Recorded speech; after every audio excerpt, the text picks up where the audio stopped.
एक सवाल, क्या एक तेज दिमाग एक भरी हुई बंदूक से ज्यादा ताकतवर हो सकता है? रॉबर्ट आर्थर की कहानी द मिडनाइट विजिटर इसी सवाल के इर्द गिर्द घूमती है। तो चलिए इस दिलचस्प जासूसी कहानी की दुनिया में कदम रखते हैं। अच्छा, जब हम एक जासूस के बारे में सोचते हैं तो दिमाग में कैसी तस्वीर बनती है? शायद कोई लंबा चौड़ा स्मार्ट सा दिखने वाला इंसान, हाथ में पिस्तौल और जो हमेशा खतरों से खेलता हो। एकदम फिल्मी हीरो जैसा, है ना? पर क्या हर सीक्रेट एजेंट सच में ऐसा ही होता है? तो चलिए मिलते हैं इस कहानी के हीरो ऑसिबल से। और वो जासूसी की दुनिया की किसी भी बनी बनाई छवि में बिल्कुल फिट नहीं बैठता।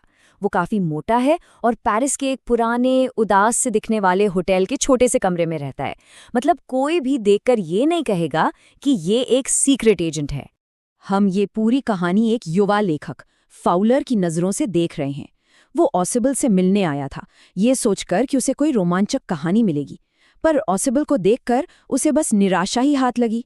लेकिन ऑसिबल बहुत तेज था। उसने फाउलर का चेहरा पढ़ लिया और कहा, तुम निराश हो। तुम्हें लगा होगा कि यहाँ रात के अंधेरे में रहस्यमयी लोग होंगे, गोलियों की आवाजें होंगी और खतरनाक साजिशें।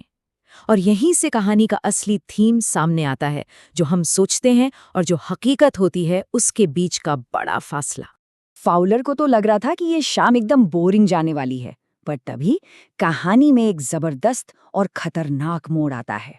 सोचिए, जैसे ही ऑसिबल और फाउलर अपने कमरे में घुसते हैं और लाइट जलाते हैं, उनके सामने एक और आदमी खड़ा होता है और उसके हाथ में है एक ऑटोमेटिक पिस्तौल। इसका नाम है मैक्स। और बस एक ही पल में सब कुछ बदल जाता है। एक साधारण सी शाम अब जानलेवा बन चुकी थी। तो सवाल ये है कि मैक्स वहां कर क्या रहा है?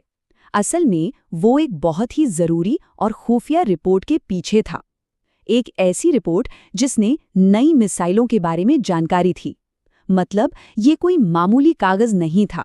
और अब सब कुछ दांव पर लगा हुआ था। और अब यहां से शुरू होता है असली खेल। कोई और होता तो बंदूक देखकर घबरा जाता, पर ऑसिबल नहीं। उसने अपना सबसे बड़ा हथियार इस्तेमाल करने का फैसला किया, और वो हथियार था उसका दिमाग। मैक्स सामने बंदूक ताने खड़ा है और ऑसिबल वो आराम से एक कुर्सी पर बैठ जाता है और होटल मैनेजमेंट से शिकायत करने लगता है। किस बारे में? अपनी खिड़की के ठीक नीचे एक बालकनी के बारे में। वो इसे एक बहुत बड़ी परेशानी बताता है। और क्या कमाल का झूठ करता है वो मैक्स से कहता है, पता है ये इस महीने में दूसरी बार है जब कोई उस बेकार बालकनी से मेरे कमरे में घुस आया है। वो बड़ी चालाकी से मैक्स के दिमाग में एक आइडिया डाल रहा है कि इस कमरे से बाहर निकलने का एक और रास्ता भी है। अभी ये सब चल ही रहा था, तनाव एकदम अपने चरम पर था, कि तभी एक आवाज आती है। एक ऐसी आवाज जो सब कुछ बदल देती है। अचानक दरवाजे पर जोर जोर से कोई दस्तक देता है। थक थक थक। इस एक आवाज से कमरे में मौजूद तीनों लोगों के लिए माहौल और भी ज्यादा तनावपूर्ण हो जाता है। और यहीं ऑसिबल का तेज दिमाग फिर से काम करता है। वो एक सेकंड भी गवाए बिना कहता है, पुलिस है। वो मैक्स को यकीन दिला देता है कि इतने जरूरी कागजात के लिए उसने पहले से ही पुलिस को अतिरिक्त सुरक्षा के लिए बुला रखा था। अब सारा दबाव मैक्स पर आ जाता है। मैक्स बुरी तरह घबरा जाता है। उसे डर लगता है कि पुलिस दरवाजा तोड़कर अंदर आ जाएगी। उसे बचने का सिर्फ एक ही रास्ता दिखाई देता है, वही बालकनी जिसके बारे में ऑसिबल ने बताया था। और बिना कुछ सोचे वो खिड़की से बाहर अंधेरे में कूद जाता है। और अब वक्त है कहानी के उस मोड़ का जहां ऑसिबल की शानदार योजना का पर्दाफाश होता है। दरवाजे की कुंडी घूमती है, दरवाजा खुलता है। फाउलर की तो सांसें ही अटकी हुई है। क्या बाहर सच में पुलिस खड़ी है? लेकिन दरवाजे पर पुलिस नहीं थी। वो तो वेटर हेनरी था, जो ऑसिबल के लिए ड्रिंक्स लेकर आया था। वही ड्रिंक्स जिनका उसने पहले ही ऑर्डर दे रखा था। फाउलर का तो दिमाग ही घूम गया।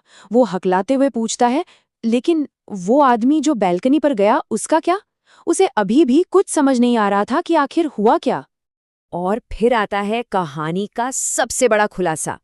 ऑसिबल बड़े आराम से जवाब देता है, वो वापस नहीं आएगा, क्योंकि मेरे दोस्त वहां कोई बालकनी थी ही नहीं। सोचिए, एक बंदूकधारी दुश्मन जिसे सिर्फ शब्दों के जाल में फंसाकर हरा दिया गया। तो इस पूरी कहानी से हमें क्या सीखने को मिलता है?